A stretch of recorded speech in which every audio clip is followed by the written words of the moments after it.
तो आज हम एक बहुत ही दिलचस्प कहानी सुनने वाले हैं। देखने में तो बड़ी सीधी सादी लगेगी, पर यकीन मानिए इसका मतलब बहुत गहरा है। ये कहानी है एक खोज की, एक टकराव की और एक ऐसे फैसले की जो हमें सोचने पर मजबूर कर देगा। कहानी शुरू होती है। एक बिल्ली है और उसे कुछ कमाल का मिला है। वो खुशी से उछलती कूदती अपने दोस्त के पास पहुंचती है। सोचिए उसकी आवाज में कितनी एक्साइटमेंट होगी। वो खुशी जब हमें कोई बड़ी कामयाबी मिलती है और हम उसे फौरन किसी अपने के साथ बांटना चाहते हैं। और फिर सीन में एंट्री होती है कुत्ते की। कोई लड़ाई झगड़ा नहीं, कोई जलन नहीं, बस एक सीधा सा लॉजिकल सा सुझाव, एक दोस्त वाला सुझाव। लेकिन बस यहीं से पूरी कहानी का रुख ही बदल जाता है। बस इतनी सी बात, ये एक लाइन जो सुनने में कितनी आम लगती है, यही इस कहानी के पूरे झगड़े की जड़ है। एक दोस्त मदद करना चाह रहा है, पर दूसरे को ये अपनी काबिलियत पर एक सवाल लग रहा है। तो चलिए अब इस टकराव को थोड़ा और करीब से समझते हैं। ये कहानी अब सिर्फ एक संदूकची खोजने की नहीं रही। अब ये बन गई है एक साइकोलॉजिकल बैटल, एक लड़ाई जज्बात और समझदारी के बीच। और बिल्ली का जवाब फौरन और बिल्कुल साफ।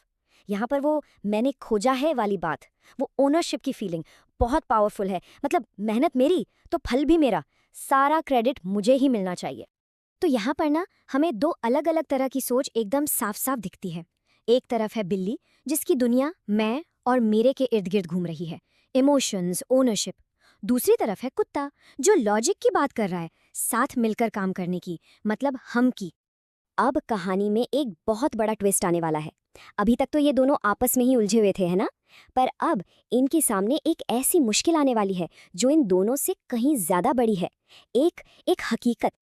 और ये रहा वो रियलिटी चेक। कुत्ता यहाँ पर बिल्ली को नीचा नहीं दिखा रहा, वो तो बस एक सीधी सी प्रैक्टिकल बात पूछ रहा है। एक ऐसी हकीकत जिससे बिल्ली का घमंड उसे देखने ही नहीं दे रहा था। यहीं पर जो तर्क है वो भावना पर हावी होने लगता है। और देखिए, असली प्रॉब्लम वो संदूकची उठाना है ही नहीं। असली चैलेंज तो वो सामने फैला हुआ समुद्र है। ये समुंदर असल में हमारी जिंदगी की उन बड़ी मुश्किलों की तरह है जिन्हें हम सिर्फ मैं कर लूंगा बोलकर पार नहीं कर सकते। इसके लिए असल में मदद लगती है। और बिल्ली का जवाब सुनिए, ये तो बहुत आसान है।